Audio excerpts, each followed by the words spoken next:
Good morning, Gen Chem 1. Wake up, wake up. Time for quantum mechanics. So, chapter 7 of Tro's textbook goes into the quantum mechanical model of the atom. Okay, pretty heavy stuff. Now, we took a look at the particles that make up matter back in chapters 2, and 3. We looked at atoms, ions, and molecules.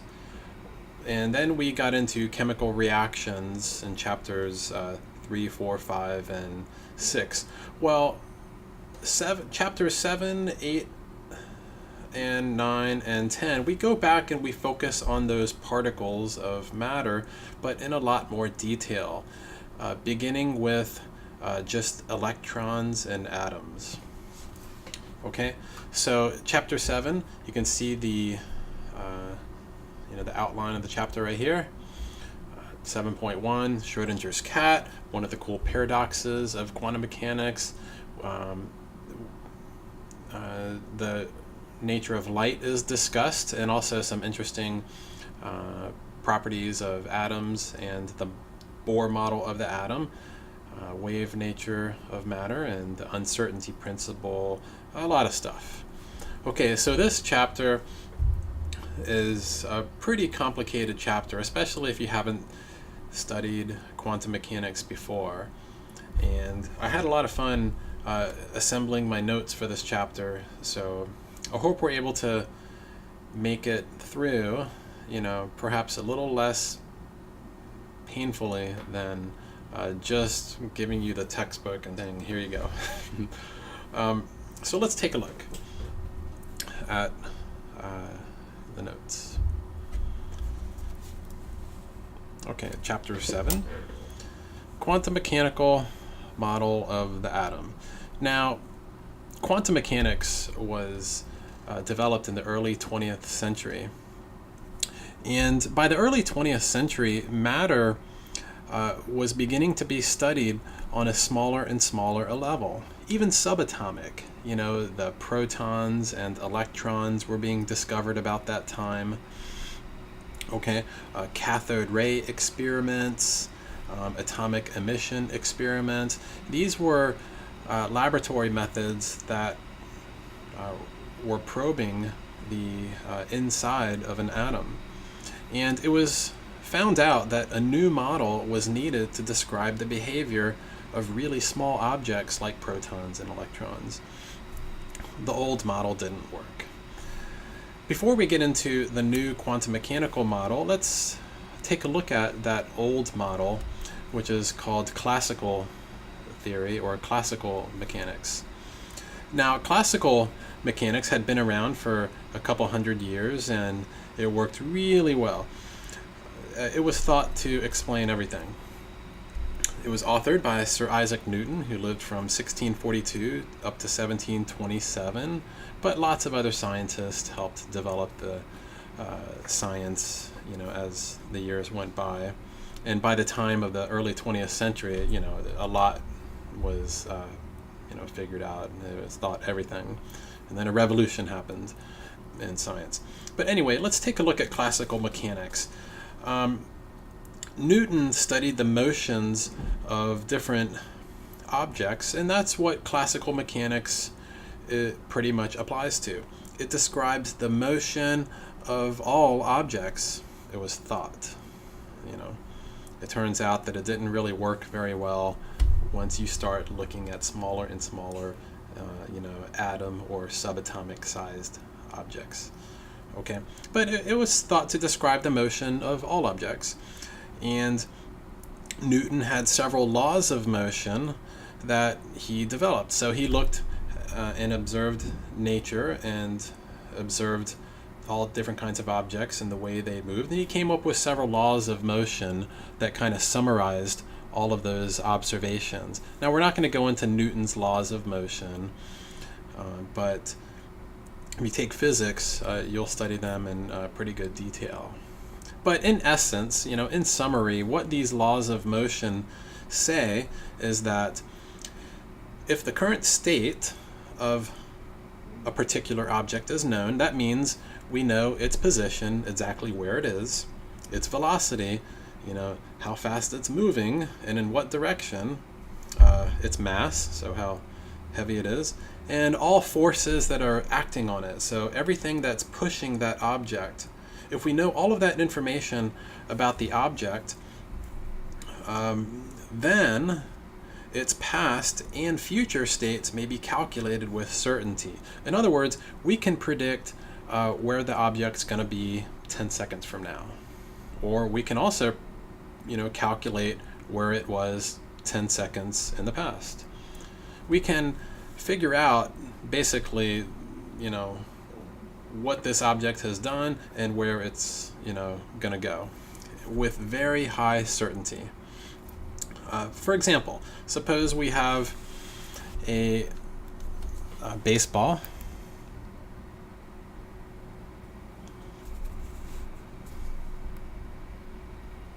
Okay, let me adjust this. Suppose we have a baseball, which is at a height of 1 meter, traveling horizontally with a speed of 10 meters per second. And we want to find the position of the ball after 0.4 seconds.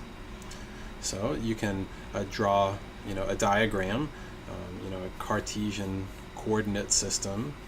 Okay, so the x and y coordinates, and we know where the initial position of the ball is. It tells us that it's at a height of 1 meter, so it's 1 meter up, and it doesn't specify any horizontal position, so we'll just assume that it's at 0. Okay, so we'll call this point where the ball is right now the 0 mark. So the initial coordinates are 0, 1. Okay, that's the initial position. Now we know that if this ball is traveling horizontally with a speed of 10 meters per second, gravity is pulling it down. Okay, and at some time later, the ball will have gone horizontally, but it's also going to be pulled down closer to the earth, and eventually it'll hit the earth. So anyway, we're trying to figure out the position of the ball after 0.4 seconds. So what are its x and y coordinates after 0.4 seconds has passed? Okay.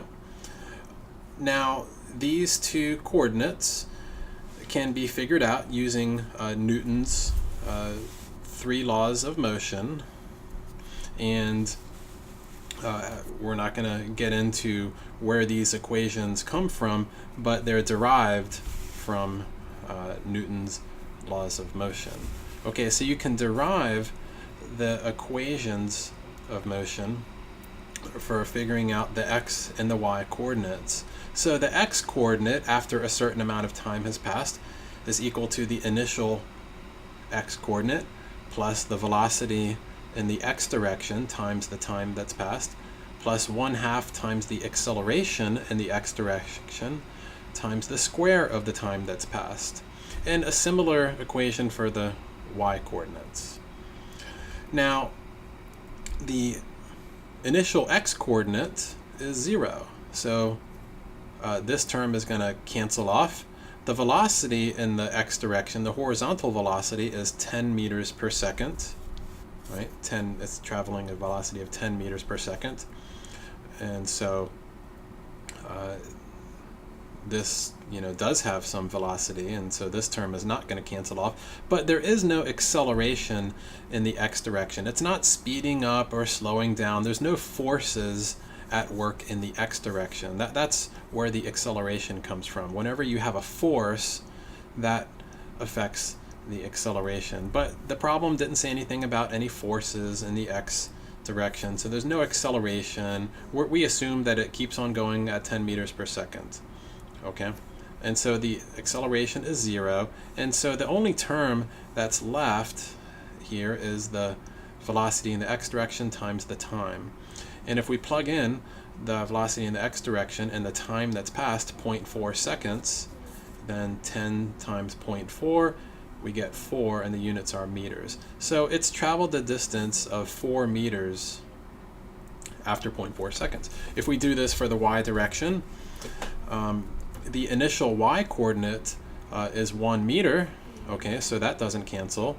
There is no initial velocity in the y direction. So if the ball is traveling horizontally, right, the problem says the ball travels horizontally. It's not traveling in this direction or that direction. So there is no velocity in the vertical direction yet. Okay, so that term cancels because the Vy equals 0. But there is an acceleration in the y direction. Gravity is pulling the ball down, so it's accelerating towards the Earth. Forces cause accelerations, and it turns out that for any object on the surface of the Earth, the acceleration is always the same. So this term will be here as well. Okay, so that's what the equation for the y coordinate comes out to be after this cancels. And we can plug in the initial y coordinate, 1 meter, plus 1/2. This is the acceleration in the y direction. It's negative 9.8 meters per second squared because it's being accelerated down. That's where the negative sign comes. And the time, 0.4 seconds squared. And we see this comes out to 1. And then we calculate this, minus 0.784 meters. So that's how much it's fallen after 0.4 seconds. So 1 meter, subtract 0.784 meters, we're left with 0.216 meters. So after 0.4 seconds, it's now 4 meters over this way, and it's only 0.216 meters off the Earth. And so the answer to this problem is the final coordinates is 4.216. Now, this is a typical problem in classical mechanics. Okay, you're tracking the motion of a ball, and this can be done with very high certainty. We know exactly where that ball is after 0.4 seconds. In fact, we could have plugged in any time and calculated where the ball is after 0.1 seconds, 0.2 seconds, 0.3 seconds, 0.4 seconds. In fact, we could have calculated the entire trajectory of the ball, you know, in the forward direction and also where the ball came from. If you calculate where the ball had come from, assuming that it wasn't initially thrown right here, what probably happened was somebody threw the ball from the Earth. You know, it came up, you know, it's traveling horizontally, and now it's coming back down. And that entire trajectory curve would look like a parabola, okay, that's opening downwards. So classical mechanics allows us to calculate the entire trajectory with as much certainty as we desire. If we have really good measurements, then we know exactly where that ball is at every point in time. We know exactly how fast it's moving. Classical mechanics is an exceedingly accurate model when applied to baseballs, cars, trains, planes, planets, stars, solar systems. It seems everything. Okay? But once people were able to see the really small particles of matter, you know, something happened. And so let's take a look.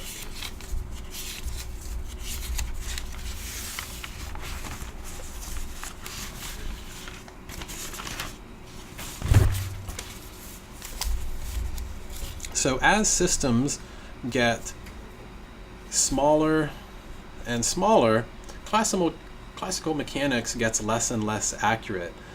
And it turns out that we need a new type of mechanics called quantum mechanics. And quantum mechanics works pretty well on the small level. Now, classical mechanics works really well for large objects. Quantum mechanics works really well for small objects. Okay. Now, in quantum mechanics, things are a lot different. It turns out that a particle's trajectory cannot be known with certainty. We cannot calculate where a tiny electron is, you know, the entire time. We can't figure out the entire trajectory. Probability plays a big role. We can, you know, say that the electron is probably around this region right now, and then a little bit later it's probably around that region, but we don't, you know 100% certainty. Okay, so probability plays a big role in quantum mechanics. Another strange aspect of quantum mechanics is that a particle can simultaneously exist in more than one state. Sometimes for these small particles like electrons and protons and stuff, it seems like sometimes they're in two locations at once. Okay, what's going on there? So we have this uncertainty, this role of probability, and this weird behavior of things seeming to be in more than one place at the same time. What's going on? Well, this can be demonstrated, this strange behavior, by using cathode rays. So let's look at the following two experiments involving a cathode ray. This tells us about the path that an electron takes. All right. So what a cathode ray gun is it's like an electron gun. So you have a device which applies a really strong negative charge over here and a really strong positive charge over there. So maybe this is like hooked up to a battery. This is hooked up to the negative terminal. That's hooked up to the positive terminal. And this big voltage potential difference sends electrons from the negative side over to the positive side. Okay, they just kind of fly across. Now, if you cut a hole in the positive side, then some of the electrons are going to travel through. So imagine you have like a beam of electrons that are shooting in this direction.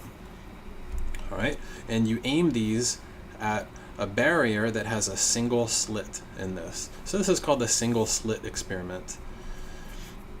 What happens when the electrons travel through the slit, we might think that they would just go straight across and they would all hit right here. But what actually happens as soon as the electrons cross this slit, they kind of spread out.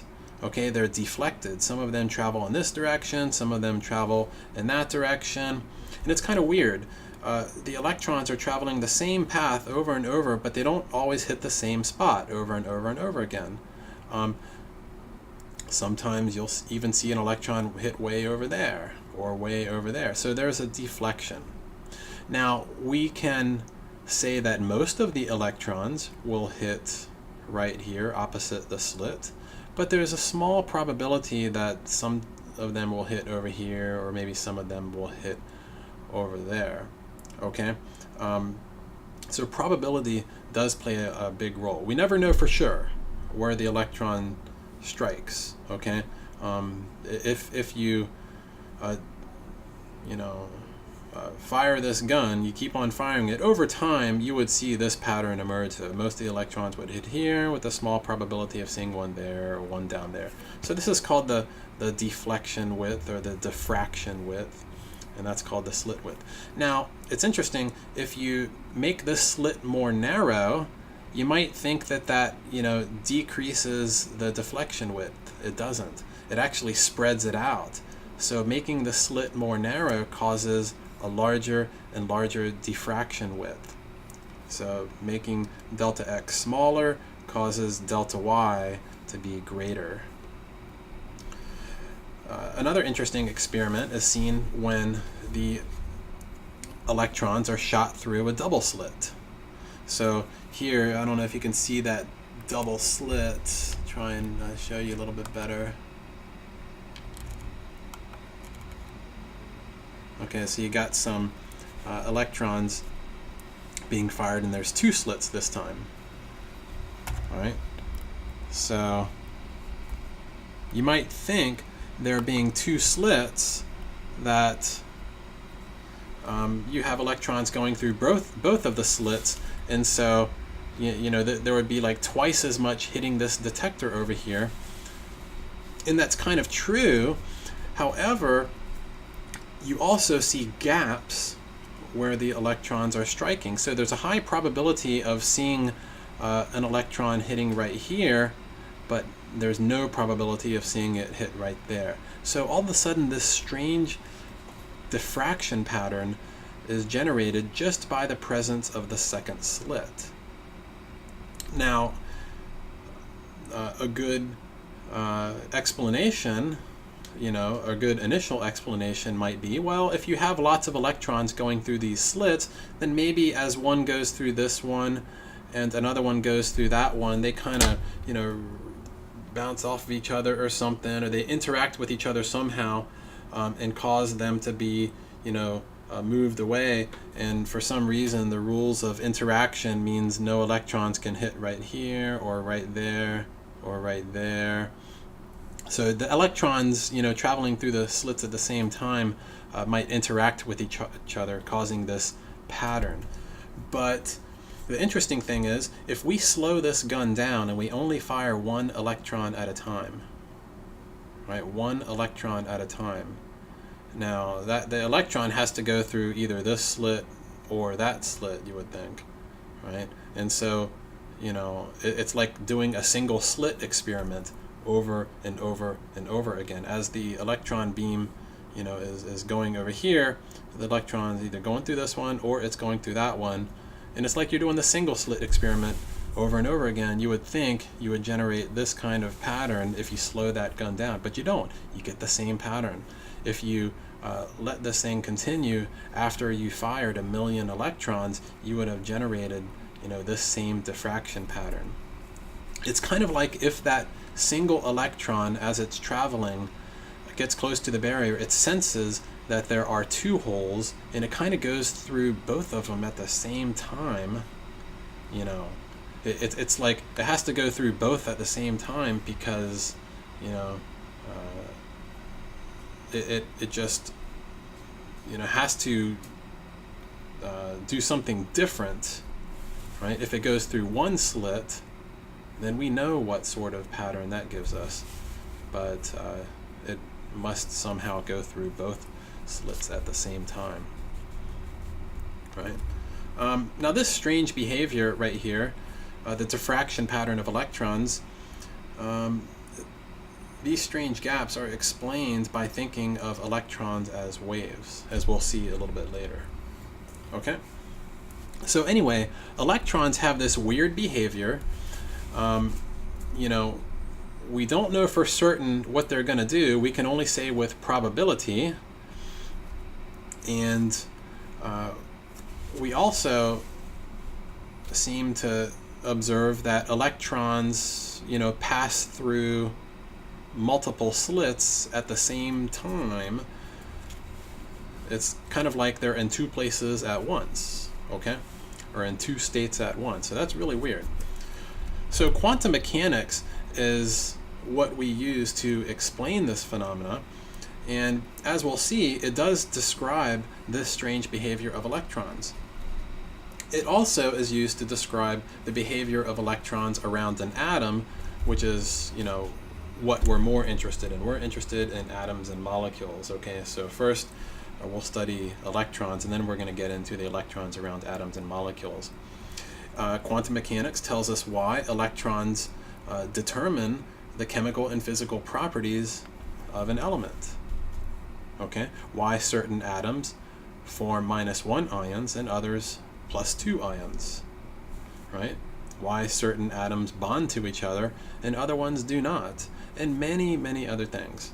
Quantum mechanics is the science of the really small, and once we study quantum mechanics, we understand it a little bit better, we'll be able to apply it to these chemical problems, which is what this course uses quantum mechanics for.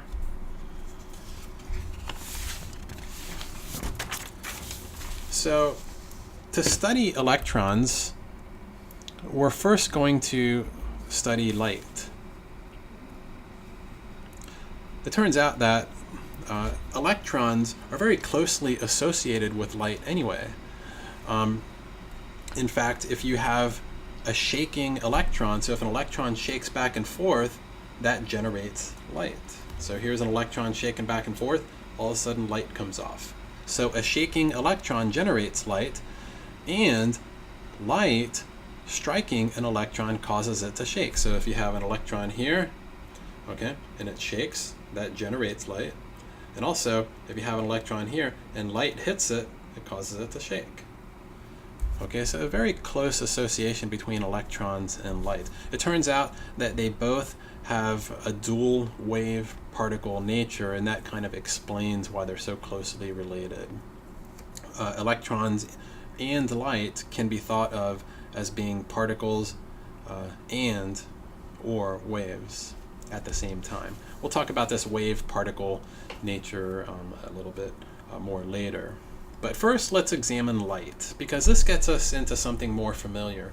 Light had been studied by classical theory for quite some time before quantum mechanics was developed. Okay, it was understood that light is an electromagnetic wave. We'll talk about what that means.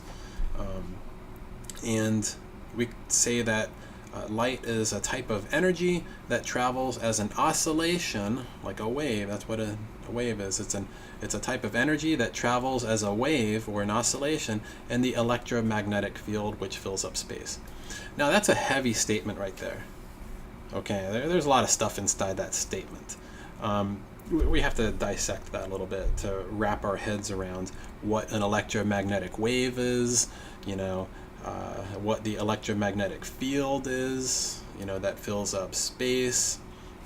So to wrap our heads around it, let's go to more familiar waves. Let's compare light waves with ocean waves. Okay, because all waves have features in common. So let's go to something more familiar. Ocean waves are a type of energy that travels as an oscillation in the water, which fills up the ocean. Okay, we've all seen waves in the water, all right? So you have a big ocean that's composed of water, and you can imagine waves traveling through the water. So here's a wave traveling through the water in this direction to the right. Now, certain features of this wave are the wavelength, right? The length between two successive waves. So imagine waves of equal size are, traveling one after the other after the other. So you have like a constant source of waves. So, those waves all have the same wavelength, which is a distance between two similar parts of the wave, like maybe from crest to crest, or from trough to trough, or maybe from this point to that point. Those are all the wavelength, measured maybe in meters.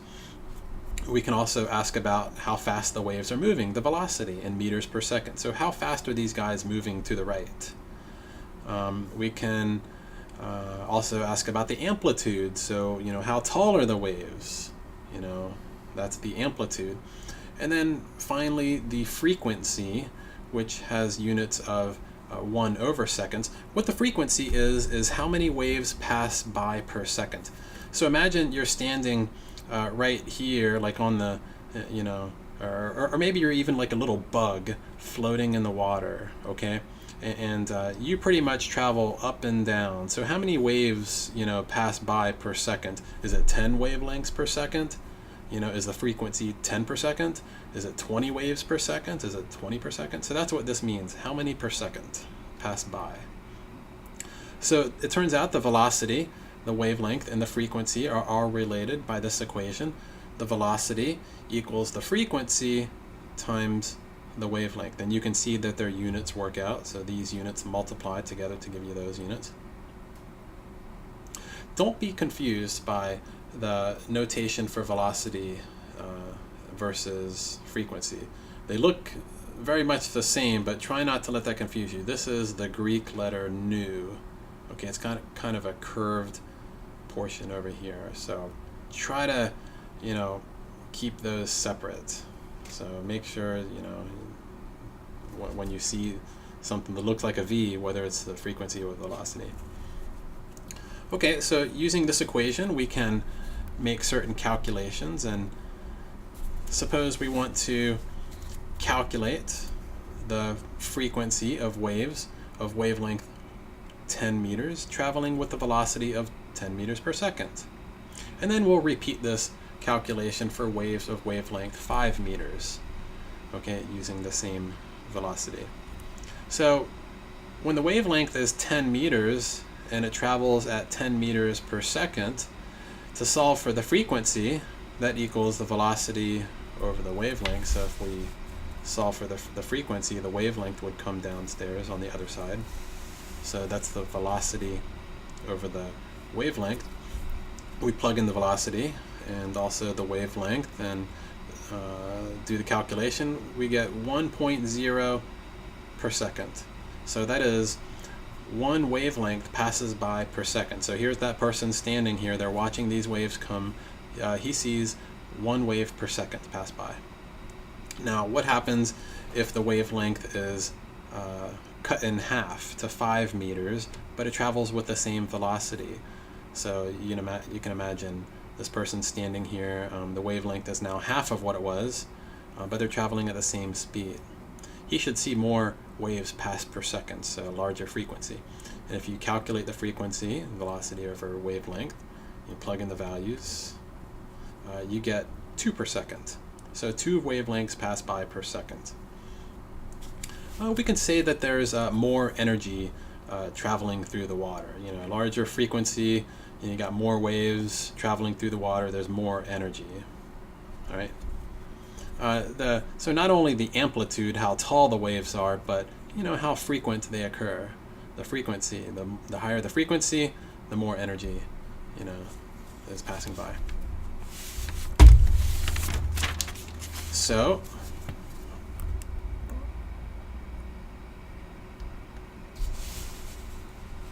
we've seen that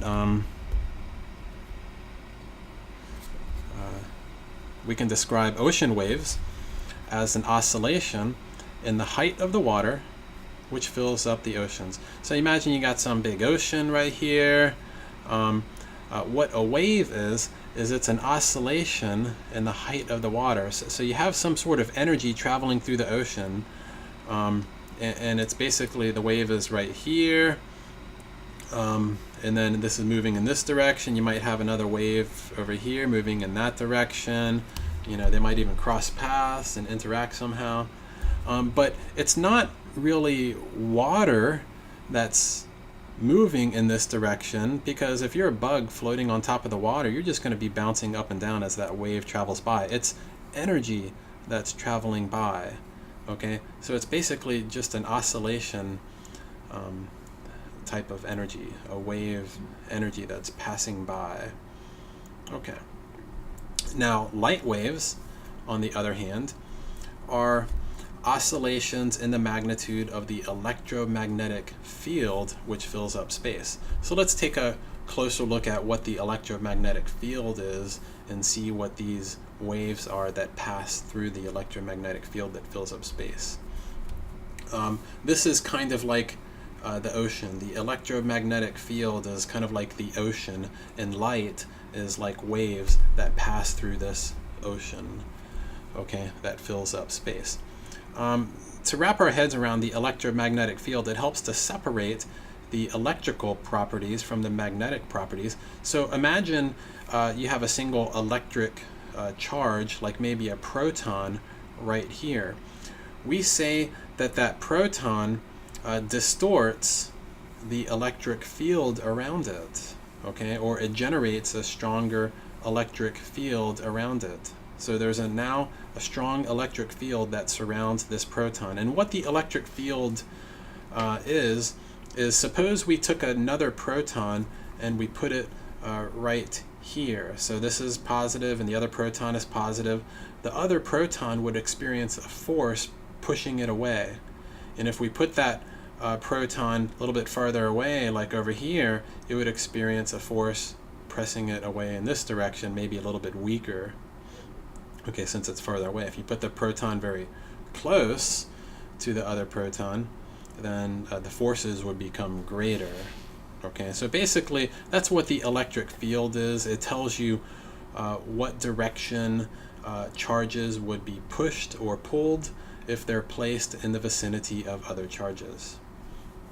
So imagine, all of space is filled up with this ocean called the electric field, and throughout this ocean, throughout space, there are certain charged particles, like maybe you got a proton right here which distorts the electric field in a certain way, kind of makes it really strong right around it, and then you have a negative charge over there that kind of distorts it in the opposite way, it pulls in, Anyway, this ocean has a certain shape, kind of like the ocean of water. And what light is it's kind of like a wave traveling through that ocean. Okay, so imagine an electric wave which sort of travels through this ocean, like, independent of, what, like the ocean itself. Okay, just like a type of energy that's moving through the ocean. You might have a little bit of light passing in this direction, a little bit of light coming from somewhere else, another signal coming from somewhere else traveling in that direction. They might cross paths.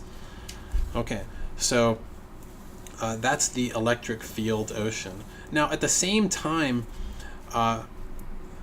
as space having an electric field ocean, right? Imagine space is filled up with an electric field. It's also filled up with a magnetic field that kind of sits right on top of the electric field at the same time, so they overlap.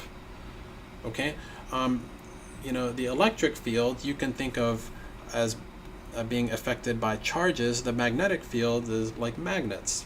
Turns out that electric charges and magnetic poles are very closely tied to one another. Whenever you have one, you have the other. So along with the electric field ocean, there's also a magnetic field ocean as well. Right? Now, when light travels through this electric field, magnetic field ocean, this electromagnetic field ocean, what it is it's like a wave that travels through this ocean. So here's your electromagnetic ocean, and light is kind of like a wave which ripples through there. Now, the distortion in the electric field as light travels through is in a perpendicular direction to the distortion in the magnetic field. Okay, so the electric field here, is distorted in the vertical direction, and the magnetic field is distorted in the horizontal direction. So imagine this is a pulse of light going in this direction. So it's kind of like a two-dimensional wave. In this direction, the electric field is distorted. In that direction, the magnetic field is distorted. And this, two-dimensional wave, travels through this electromagnetic field, right? So we could say that light is a wave composed of oscillating electric and magnetic fields. The two fields oscillate in perpendicular directions. Right? So that's what a light wave is. It's kind of like an oscillation that travels through the electromagnetic field ocean. The interesting thing about light is it always seems to move at the same speed. The speed of light, represented by the letter c, moves at 3 times 10 to the 8th meters per second in a vacuum. So that's traveling through empty space. If you shine light through empty space, that wave travels at this speed. Okay? If it travels through a medium like water or some kind of material, then that slows it down. But in a vacuum, it always goes at 3 times 10 to the 8th meters per second. Through other material, the speed of light is a little bit less. All right? Now, we can relate the speed of light to the wavelength of light and also the frequency. So imagine you're standing here, and you measure the wavelength, which is the distance between two similar parts of the electric field component, or maybe even two similar parts of the magnetic field component, that they will be the same wavelength. Okay, so the wavelength of the light that's traveling, and also the frequency. So how many wavelengths passing by you per second? And the equation looks very similar to the equation that relates the velocity to the wavelength and the frequency for the ocean waves. So here's the speed of light. It equals the wavelength of light times the frequency of light. And you see the units also work out. So we can do a couple calculations.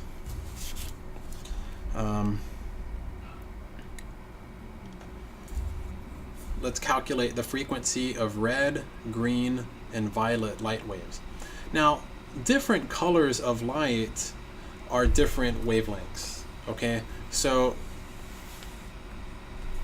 when light, has a certain wavelength, we say that that's a certain color of light. If the wavelength is a little bit bigger, then that would be a different color, or a little bit smaller, that would be yet another color. So all the different colors of light correspond to different wavelengths of light. Red light, the wavelength is about 700 nanometers. Green light, 550 nanometers, and violet light, 400 nanometers. So here's, you know, the little drawing, maybe you can visualize it. So here, red light, a little bit longer wavelength, green light, shorter wavelength, and violet light, even shorter. Okay. Now to calculate the frequency of each of these, we solve for the frequency. It's going to be the speed of light divided by the wavelength. So we plug in for red light, the speed of light is 3 times 10 to the 8th meters per second, and the wavelength is 700 nanometers, but we want the wavelength to be in meters, so we have to fix the units here. So to convert nanometers to meters, we multiply by 1 meter over 10 to the 9th nanometers. And now the denominator has the wavelength in units of meters. So the speed of light divided by the wavelength gives us 4.29 times 10 to the 14th per second. So that's how many red wavelengths pass by per second. That's the frequency of red light. That's the wavelength of red light and the frequency of red light. If we repeat this for green light, 550 nanometers, we plug in 550, the denominator is going to be a little bit bigger this time, and the frequency, the denominator is going to be a little bit smaller, so which makes the frequency bigger, right? With a shorter wavelength, denominator gets smaller, and so that calculated frequency gets a little bit bigger, 5.45 times 10 to the 14th per second. Okay. Violet light, you plug in 400 nanometers, and that's 7.50 times 10 to the 14th per second. So you see, as you go from red to green to violet, the frequency is getting higher and higher and higher, right? And that makes sense because the violet waves, you know, are shorter in wavelength than the red waves. So if you're standing here and all of these waves are moving at the same speed, you know, the frequency would be smallest for the red light, but for the violet light, you would see more wavelengths passing by per second. So we would say that violet light, having a larger frequency, more waves passing by per second, we'd say that's a more energetic light. Okay, violet light is more energetic, and red light is less energetic. Okay. So what happens when light has a wavelength greater than 700 nanometers or smaller than 400 nanometers? Well, then you fall outside, then it falls outside the visible spectrum. Okay, we can't see it.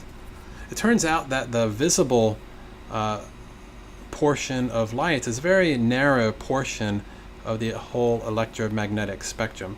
Light wavelengths span a humongous scale from 10 to the 5th meters, maybe even longer, all the way down to 10 to the minus 15th meters, maybe even shorter. And the longer wavelengths of light are low energy, and the higher, the shorter wavelengths of light are higher energy. So the visible portion is just a very narrow portion, going from 400 just to 700 nanometers. Now, 400 nanometers is violet light, and then a little bit longer is blue light, then green, then yellow, then orange, then red. Maybe you remember our old friend Roy G. Biv. Red, orange, yellow, green, blue, violet. Roy G. Biv. That's the rainbow right here. Wavelengths shorter than violet are more energetic, and that's the ultraviolet region. The ultraviolet region stretches from about 10 to the minus 7 meters. So this is the meter scale. That's about 100 nanometers. So really about 400 nanometers, but about 10 to the minus 7 meters, which is about 100 nanometers, down to about 10 to the minus 9 meters. Okay.